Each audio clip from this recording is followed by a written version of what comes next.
Hello and welcome everyone to our EPNOE Talks. My name is Pedro Fardim. I'm president of EPNOE Association. EPNOE Association is a non-profit organization promoting research, education, and knowledge transfer between academia, industry, and society in all fields related to polysaccharide science and technology. We have several members. They are institutions, they are individual members.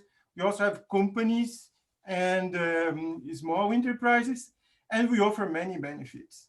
For example, network and collaborations, joining forces for project applications, career advancement opportunities, and also discounted fees in our events. So if you'd like to have more information about what are the benefits of EPNOE member, if you'd like to join us, please go to www.epnoe.eu. So today we have an honor and the pleasure to have a very special guest with us in EPNOE Talks. He's a special guest because he has been highly recognized as a highly cited researcher by Clarivate Analytics for many years.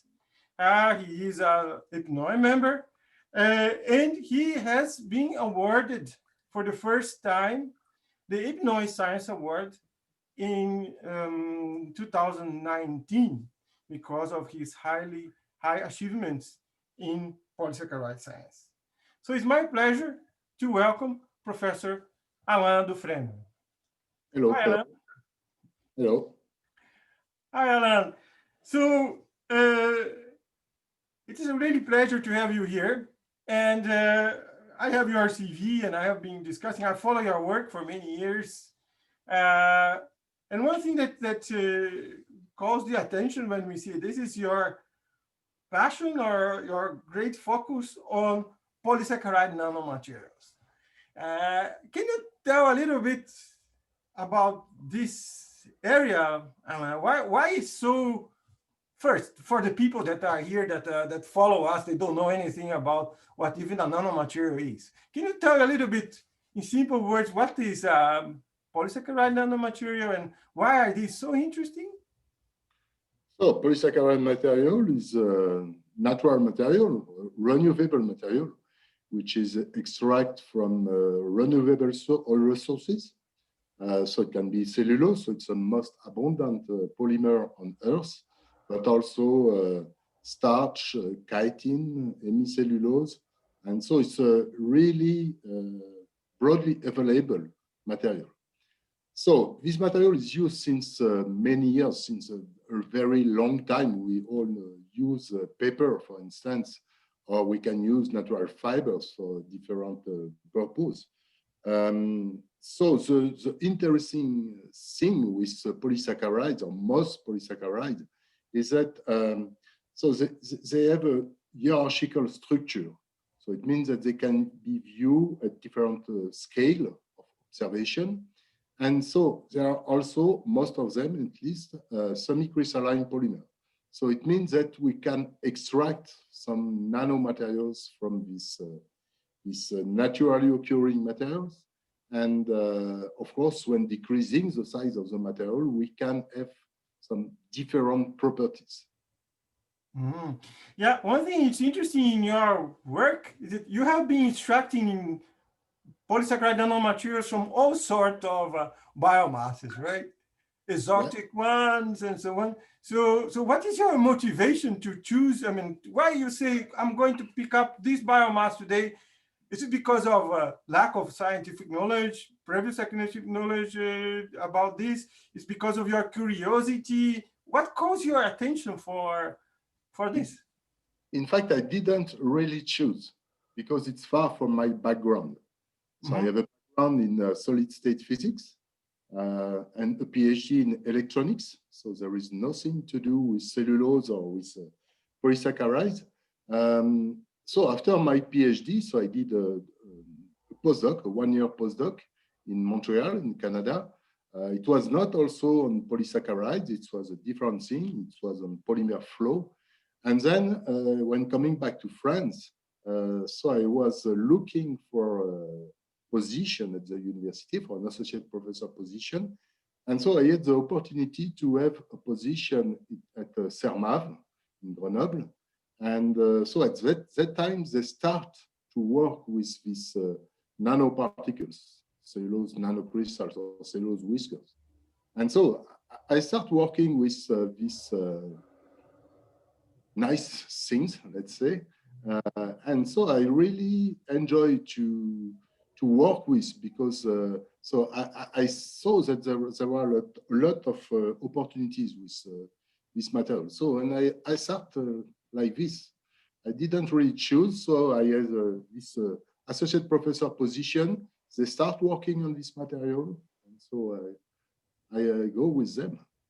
Ah, I see, I see. And what it is interesting in your CV, we see you have a master in applied physics, then you have a master in chemical engineering, then you have a PhD in electronics, and you ended up working with polysaccharide nanomaterials.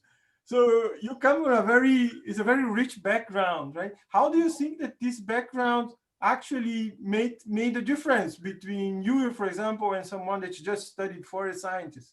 You know, maybe when you come from another field, you see the things differently. So I have effectively a PhD in electronics, but it's not really electronics, because I was working on some substrate used in electronics. So it was composite materials made from epoxy and glass. And so it's a PhD in electronics, but I was more focusing on material science. On material sciences, yes, yes. And I see in your career you have also been visiting professors in many places. Yeah, you have been to Brazil, you have been to Malaysia. So can you tell us a little bit about this experience where science took you? Yes, in fact, I like very much traveling. And so when you like traveling, so if you have some opportunities, of course, I travel for conferences, or I have also, or I had at least a lot of collaboration with different universities. And so I take these opportunities to stay longer. I stay for 1 year in Brazil. So it was a shorter stay in Malaysia, but it's very rich, I think, to work in a different environment and with different students. And so I think it's a rich experience. Yeah. I encourage everyone to do like this, because it's always a pity when you see a researcher that is a graduate from one department, he or she gets the PhD from the same department and teaching and making research again in the same department. So I think you need to open some windows. Yeah, this is today, yeah, more important than ever. Yeah, and we hope that after this pandemics we can go back to this opportunity, because now with the pandemic is one of the it's not very easy. And this somehow, do you think that the fact that we are not traveling, we are locked down at home, is also affecting the evolution of science at the moment? Yes, mainly because, you know, so conference continue, but it's online.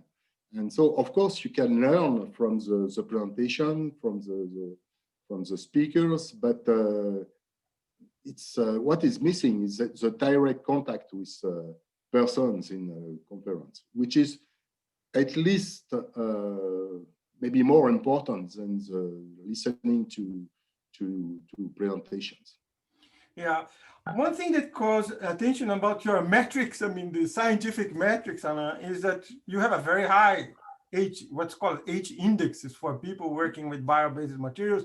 Of course, there are super high H index for people working with biomaterials or people more related to biosciences. They have extremely high, but your H index is very high for people from our community. Eh?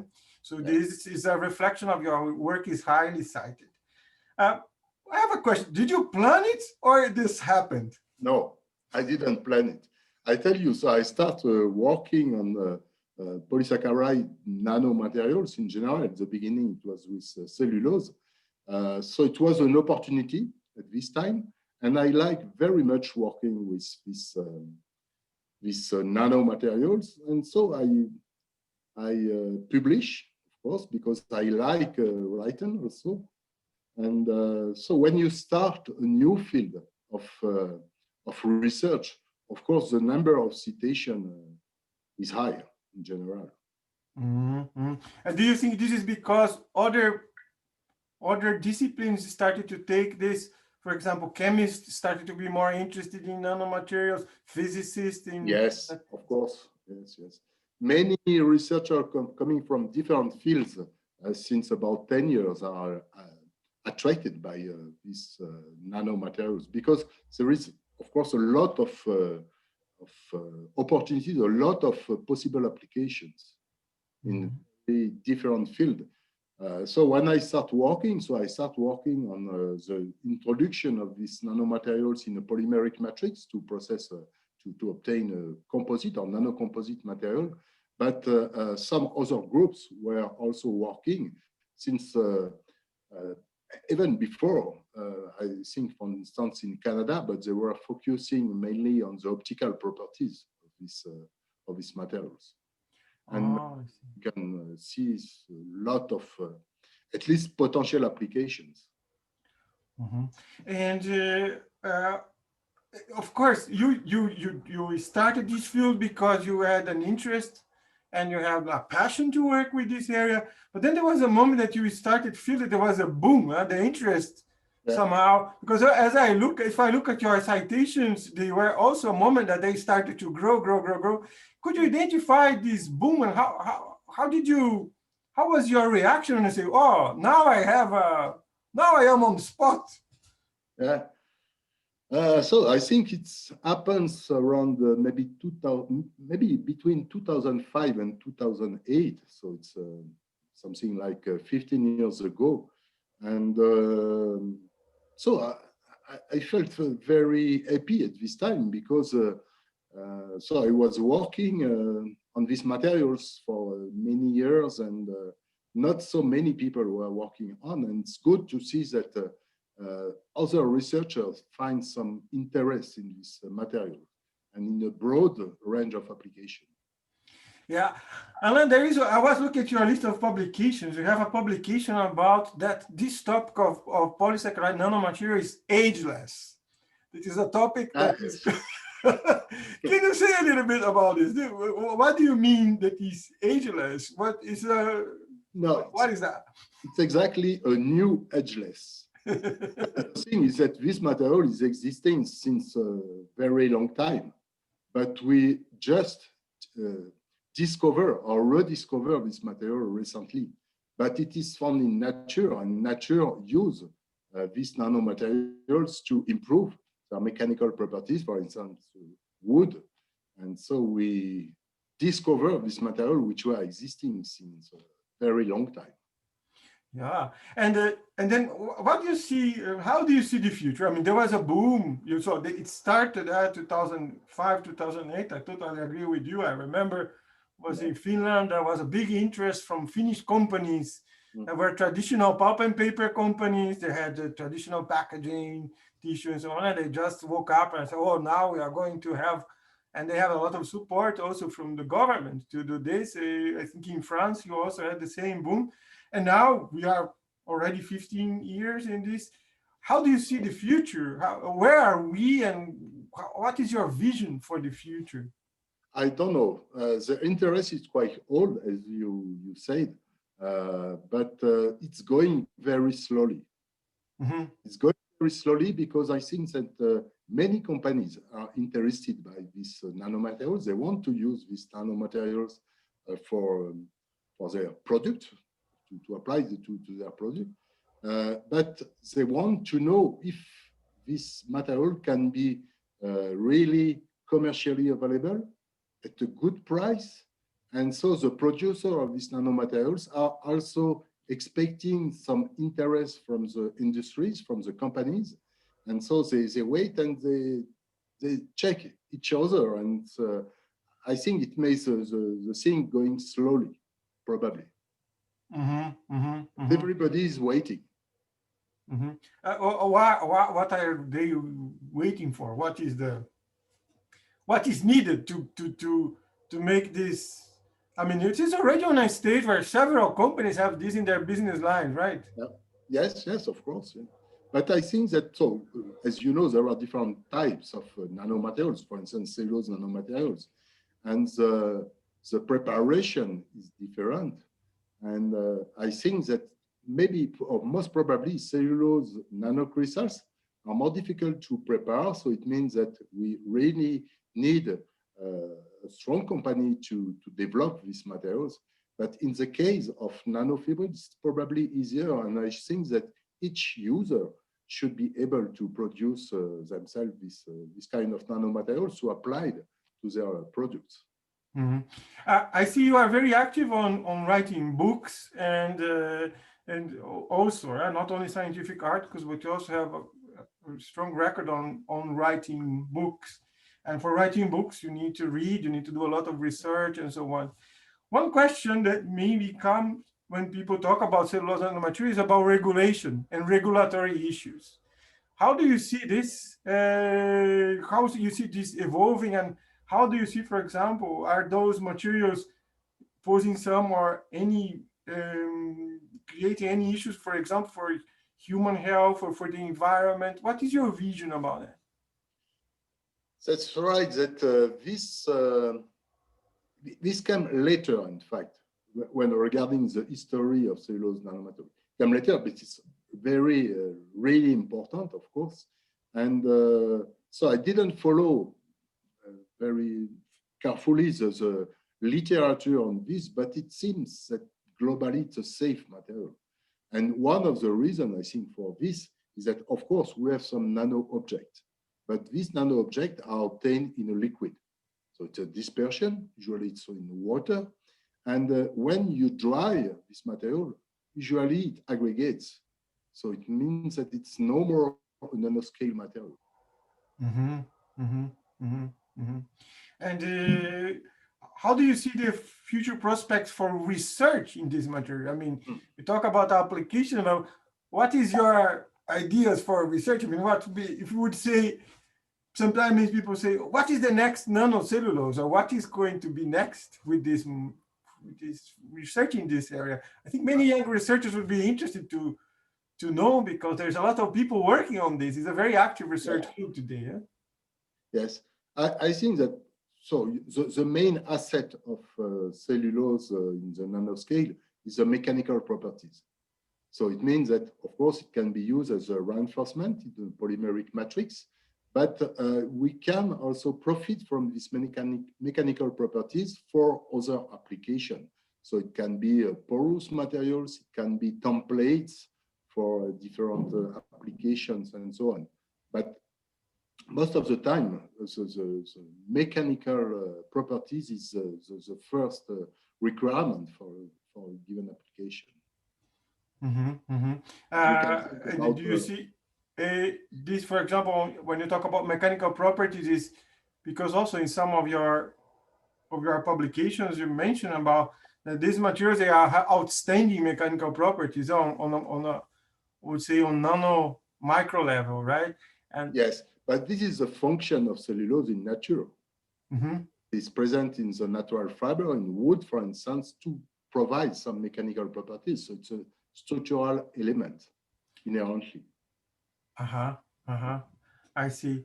And I'm also interested to know what is the positive benefits of being highly cited and starting to be highly recognized? Do you have more possibilities for getting funding? Does your friends are paying more drinks to you? Of course, not with Corona, but what is this interesting thing about in this positive moment now happening? I don't know if it's helpful in my case to have more funding, because I'm not very good for this. But one of the results of this high number of citations is that I received a lot of email to review papers. Mhm. So this takes time. So I cannot accept, of course, to review all the paper, but this is one of the consequences. And another one, of course, is to be invited at conference, not at the moment, but to be invited. And as I told you, I like traveling, so it means that this is a good phase. Yeah, and how do you see the future of your? I mean, what do you think you are going to do in your career now for research? You are going to continue with nanomaterials. You plan to do some. What are your plans? I'm not only working with polysaccharide nanomaterials now. Ah, Even before I had some other activities, let's say. I have a new one since 1 year, but I cannot tell you nothing about it because it's with the company. yeah. Well, that's good. That's good. That's good. That is good because then it maybe together it's going to be easier. Yeah? The translation when you start already working together, the translation to application is easier. Yeah. Good. Alain, I have a final question. It is what if you would be you have a very interesting, I would say, trajectory in your career, going from, would say, multidisciplinary, interdisciplinary areas, then to bio-based and so on. What will be your advice to young researchers today? We have many young researchers in EPNOE to their careers. What do you say to them in order to be successful like you? What is your recommendation? I think the first thing is to enjoy what you are doing, because if you don't like what you are doing, it will not be good for you and not for your career. This is probably the first thing. And the second thing, I think you have to work a lot, because of course, if you write publication, in my case, I teach also, and so on. So it takes a lot of time. I'm working since many years, not only during the week, but also during the weekend. And I think that so young researcher should know this. But if you like what you are doing, it's not a problem. Yes, that is a very important and very nice advice. And maybe another thing is also to discuss with people, because you cannot do everything alone. So in my case, I'm not chemist at all, but chemistry is very important. If you want to tune the properties of the nanomaterials, if you want to give some specific properties and so on. So it means that it's important to work with people from different fields, from different countries also, to be able to broaden your activity. Okay. Thank you very much, and it was really a pleasure to have you with us here in EPNOE Talks. And I wish you all success for your research and for your new projects. Thank you very much. Thank you. Bye. Bye.